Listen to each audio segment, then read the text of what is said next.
The day started like any other in our modest suburban home. I, Claudia, was in the midst of preparing dinner, the familiar hum of the evening news playing in the background. My son, Alex, a tall, thoughtful young man of 20, was immersed in his college textbooks at the dining table. Sophie, my spirited 17-year-old daughter, was upstairs, probably lost in her music. But our routine was shattered by a phone call, a call that would unravel the life I knew. I overheard Martin, my husband of 22 years, talking in hushed tones in his study. Curiosity piqued. I paused, straining to hear his words. What I heard chilled me to the bone. She's just irresistible, you know? Young, vibrant. It's been a long time since I felt this alive, Martin chuckled, unaware of my presence. Yeah, she's pregnant. Surprised me too, but I won't shirk my responsibility. It's exciting in a way. The room spun as his words sank in. An affair? A child? My heart raced, and a cold sweat broke out across my forehead. I stumbled back into the kitchen, trying to process what I'd just heard. Alex looked up, his brow furrowing at my pale face. "Mom, are you okay?" he asked, his voice laced with concern. I forced a smile, my mind racing. "I'm fine, just a bit tired," I lied, turning back to the stove. My hands trembled as I stirred the pot, the food forgotten. Throughout dinner I watched Martin, searching his face for signs of the man I thought I knew. He was jovial, talking animatedly about his day, oblivious to the storm brewing within me. The mask of a caring husband and father now cracked beyond repair. After dinner, as Martin retreated to his study and Sophie to her room, I beckoned Alex to the living room. His eyes, so much like his father's, looked at me with worry. "Alex," I began, my voice barely a whisper. "I overheard your father on the phone. He's having an affair, and the woman, she's pregnant." Alex's face drained of color, his expression a mix of shock and disbelief. "Mom, are you sure? Dad wouldn't?" But the words died in his throat as he saw the certainty in my eyes. A heavy silence fell between us, the weight of betrayal hanging in the air. "This changes everything," I murmured, more to myself than to Alex. A fire ignited within me, a fierce determination to protect my family from the man I no longer recognized. "We need to do something," Alex said, his voice firm, his youthful face hardened by resolve. "We can't let him get away with this." I nodded, a plan slowly forming in my mind. Martin had crossed a line, and there would be consequences. For me, for our children, and for the woman whose life he had entangled in his web of deceit. Revenge, a word I never thought would be part of my vocabulary, now seemed the only path forward. In our living room, with its worn-out sofas and family photos adorning the walls, the air was thick with unspoken words. I sat opposite Alex, both of us grappling with the reality of Martin's deceit. "You know, I always thought Dad was just eccentric," Alex started, breaking the silence. "But this, Mom, this is something else." I sighed, my mind racing back through the years. "Your father wasn't always like this," I confessed. "When we first met, Martin was charming, full of life, but somewhere along the line, he lost himself in these pursuits." Alex leaned forward, his hands clasped tightly. "What are we going to do? We can't just sit back and watch as he ruins everything." A plan was taking shape in my mind, one that would require patience and cunning. "We'll expose him for who he truly is, make him face the consequences of his actions." "But how?" Alex's eyes were searching, desperate for a way to right his father's wrongs. "We'll start by understanding the extent of his gambling. We need to know how deep this goes," I said, a steely resolve in my voice. Over the next few days, I dug into our finances. The more I uncovered, the grimmer the picture became. Credit card debts, emptied savings accounts, and a slew of unpaid bills. Martin's gambling was not just a pastime. It was an addiction that was bleeding us dry. One evening, as Martin was out, presumably at one of his gambling haunts, I confronted Alex with my findings. "Look at this," I said, laying out the bills and bank statements on the kitchen table. "He's been lying to us for months, maybe even years." Alex's face hardened as he scanned the documents. "He's gambling away our future," he said, his voice laced with anger. "It's worse than I thought," I admitted. "We're on the brink of financial ruin because of his actions."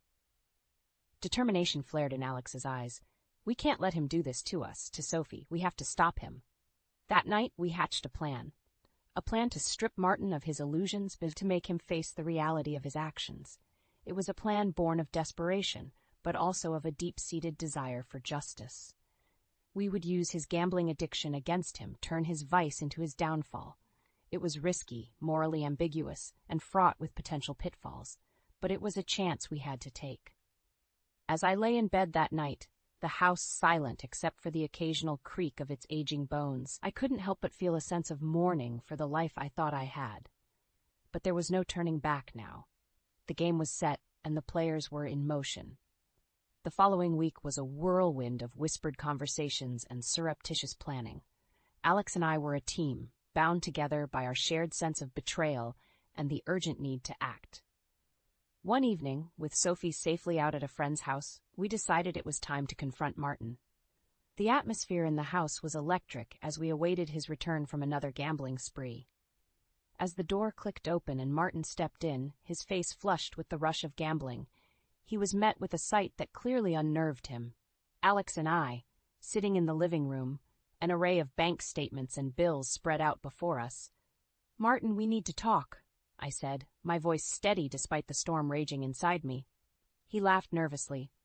"What's all this?" "Planning some home renovations." "It's about your gambling," I cut straight to the point. "And the lies. We know everything, Martin." For a moment, Martin's facade faltered, his eyes darting to the documents on the table, but he quickly regained his composure, a smirk playing on his lips. "Oh, that. Just a bit of fun, Claudia. Nothing for you to worry your pretty head about." I felt a surge of anger at his dismissive tone. "Fun?" I snapped. "Is draining our savings fun? Is lying to your family fun?" Martin's smirk faded, replaced by a scowl. "I don't have to explain myself to you. It's my money. I earned it. I can spend it how I like." "But it's not just your money, is it, Dad?" Alex interjected, his voice cold. "It's money for our home, for our future. You're gambling it all away." Martin's gaze shifted between us, the realization dawning that his usual tactics wouldn't work this time. "I don't see what the big deal is. So I gamble a bit. It's under control." "It's not under control," I countered, my voice rising. "We're on the brink of financial ruin because of your bit of gambling. You've lied to us, Martin. You've betrayed this family." For a moment, there was silence. Then Martin exploded. "You're blowing this out of proportion. I'm the man of this house. I make the decisions, and I don't need to be lectured by the likes of you." His words hung in the air, a testament to his selfishness and disregard for us. I looked at Alex, and without a word we both stood up. "This isn't over, Martin," I said firmly. "We won't let you destroy this family." As we left the room, leaving Martin to stew in his anger, I felt a mix of fear and determination. We had crossed a line, but there was no turning back now. The battle lines were drawn, and it was time to bring Martin to justice. The days following the confrontation with Martin were tense. The house felt like a battlefield, silent and charged with unspoken anger. Martin kept to himself, emerging only for meals, his interactions with us terse and cold. It was during this uneasy truce that Alex received unexpected news. He came to me one evening, his usual composure replaced by a mix of confusion and distress. "Mom, I need to talk to you about something important," he began, his voice unsteady. "It's about Emily, my girlfriend." I nodded, encouraging him to continue. "What about her, Alex?" He took a deep breath, his eyes betraying his inner turmoil. "She's pregnant, Mom." The news hit me like a ton of bricks, but it was what Alex said next that truly shook me. "But it can't be mine. I was told I'm infertile a few years ago after a medical issue. Emily swears she hasn't been with anyone else. I don't know what to think." My heart ached for Alex, seeing him so lost and hurt. "Have you talked to Emily about this? Maybe there's been some mistake with your diagnosis?" Alex shook his head. "I don't know. Everything is so messed up. I thought we had a future together, and now this." Determined to support my son, I suggested, "Let's talk to Emily together. We need to understand what's happening." The meeting with Emily was emotional. She was a young woman, barely 20, her face etched with worry and fear. As she spoke, her words were punctuated with sobs. "I swear, Alex, I've never been with anyone else. I don't understand how this is happening," Emily cried. Her distress was palpable, and despite the confusion, I believed her. There was a sincerity in her eyes that couldn't be faked. "We'll figure this out, Emily. We're in this together," Alex reassured her, though I could see the doubt still lingering in his eyes. After Emily left, Alex and I sat in silence, the weight of the situation heavy on our shoulders. "Mom, What if? What if Dad's involved somehow? What if he's done something to Emily? Alex's voice was barely a whisper, but the implication of his words was clear. The thought had crossed my mind, too. Martin's recent actions had shown he was capable of deceit on a grand scale. But this? It was a chilling thought. We need to be sure before we make any accusations, I cautioned. Let's get a paternity test done. And in the meantime, keep an eye on your father. If he's involved, we need to know. As Alex nodded in agreement, I felt a renewed sense of purpose. We were already entangled in a web of Martin's making. If he had stooped this low, he would pay for it, and we would be the ones to make sure of it. The days following our decision to get a paternity test for Alex were fraught with tension. Martin, oblivious to the new storm brewing, continued his silent standoff, occasionally leaving the house for his gambling escapades. One afternoon, while Martin was out, Emily arrived, looking pale and distraught. "Claudia, Alex, I need to tell you something," she said, her voice trembling. We sat down in the living room, the three of us forming a triangle of apprehension. Emily took a deep breath, and then her words came out in a rush. "It's about the baby and Martin." Alex and I exchanged a glance, our worst fears beginning to materialize. "What about Martin?" I asked, my voice steady despite the churning in my stomach. Emily's eyes filled with tears, and she struggled to continue. He came on to me one night, a few months ago, said things about being a better match for me than Alex, about wanting to give me a real family." The room seemed to spin as her words sank in. Martin's betrayal had reached a level I never thought possible. "How could you keep this from me?" Alex's voice was a mix of hurt and anger. "I was scared, Alex. I didn't know what to do, and when I found out I was pregnant." Emily's voice broke, and she buried her face in her hands. "This is my father's doing," Alex said, turning to me, his expression one of disbelief and disgust. "He's manipulated us all along." I put my arm around Emily, trying to offer some comfort, despite the rage boiling inside me. "We'll handle this, Emily. You're not alone in this." After Emily left, Alex and I sat in stunned silence. The revelation about Martin had changed everything. Our plan for revenge had been personal before, but now it was also about protecting Emily and her unborn child. "We need to act fast," I said, my mind racing with possibilities. "We'll need evidence of his gambling addiction, his affairs, everything. We need to expose him for who he really is." Alex nodded, his jaw set. "I'll look into his financial records, track his movements. We need to know where he goes, who he meets." The next few weeks were a blur of activity. We gathered evidence of Martin's gambling debts, his frequent visits to casinos, and questionable withdrawals from our joint accounts. We also documented his erratic behavior at home, building a case against him that was both damning and irrefutable. As we put the pieces together, a picture emerged of a man who was not only a compulsive gambler, but also a master manipulator. It was a hard truth to swallow, but it strengthened our resolve. The day of reckoning was approaching. Martin's house of cards was about to come crashing down, and we would be the ones to bring it down. The plan to bring Martin down was set into motion with meticulous care. Alex and I had gathered enough evidence to expose his gambling addiction and his deceitful ways. But we knew that mere exposure wasn't enough. Martin needed to feel the weight of his actions. One evening, as Martin returned from what we assumed was another gambling session, Alex and I were waiting for him in the living room. An array of documents and photos spread out before us. Martin's eyes widened as he took in the scene. "What's all this?" he asked, trying to mask his unease with a forced chuckle. "It's your life, Martin, laid out in all its shameful detail," I said, my voice cold and steady. Alex picked up a photograph of Martin entering a casino and tossed it on the table. "We know about your gambling, Dad. We've known for a while now." Martin scoffed, attempting to regain his composure. "So what? It's my money, my life. I don't see how it concerns you." "But it does concern us, Martin," I interjected. "Your gambling has drained our savings, endangered our home. You've lied to us, betrayed us." "And let's not forget about Emily," Alex added, his voice laced with contempt. Martin's face paled at the mention of Emily's name. "What about her?" "We know, Dad. We know you manipulated her, took advantage of her," Alex said, his eyes burning with anger. Martin's facade finally crumbled, revealing a glimpse of panic. "You have no proof of that. It's her word against mine." "Oh, but we do have proof," I said, sliding a folder across the table to him.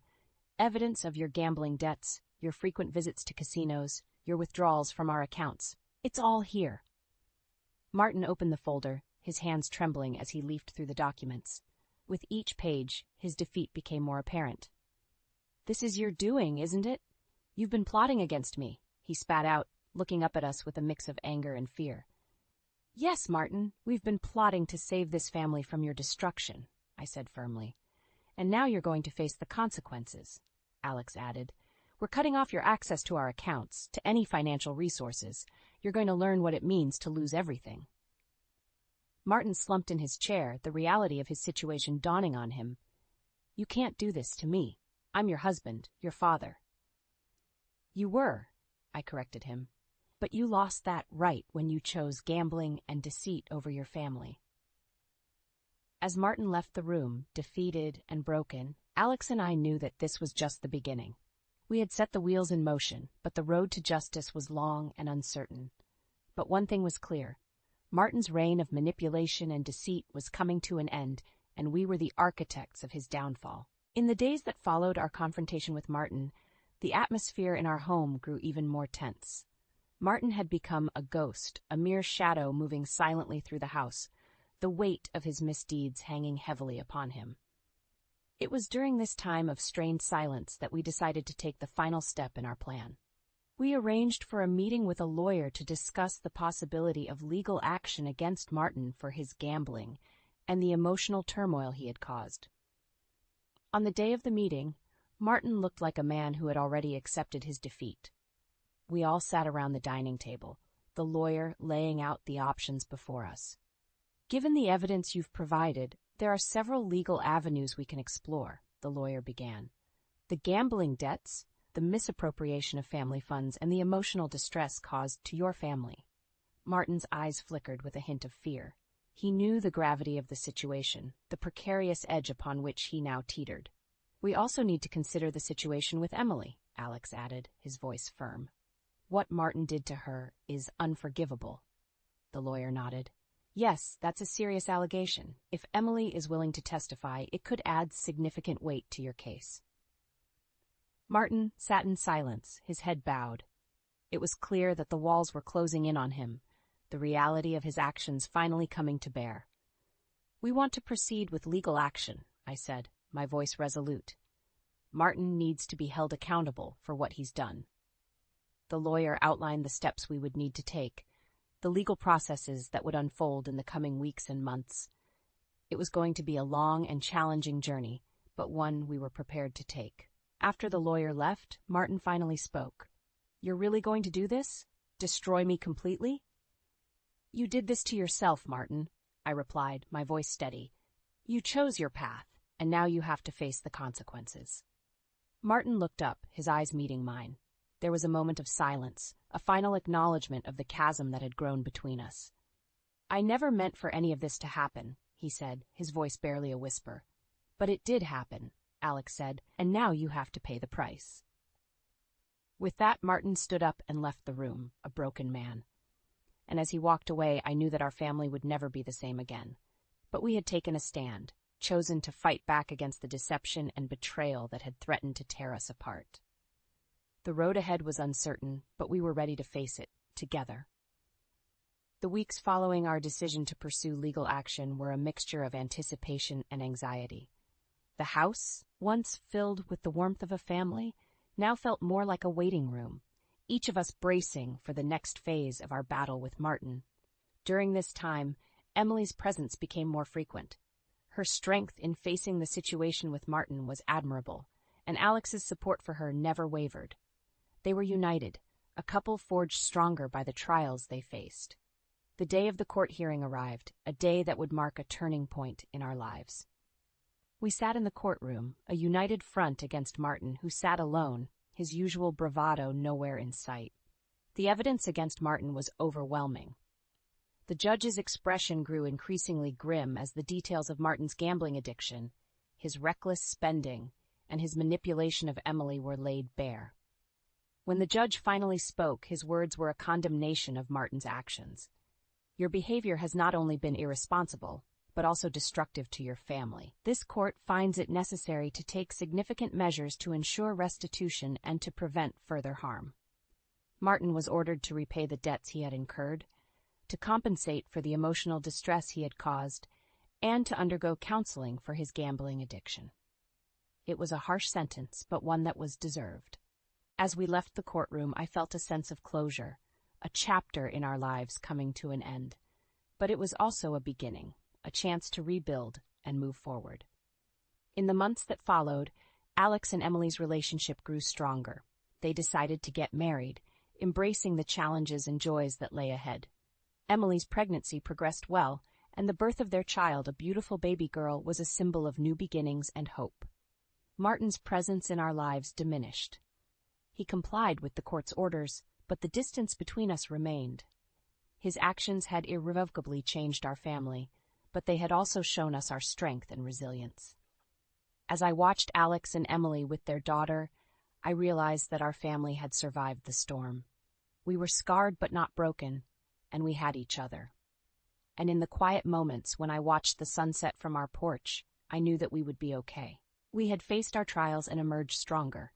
Our story was one of pain and betrayal, but also of love and redemption.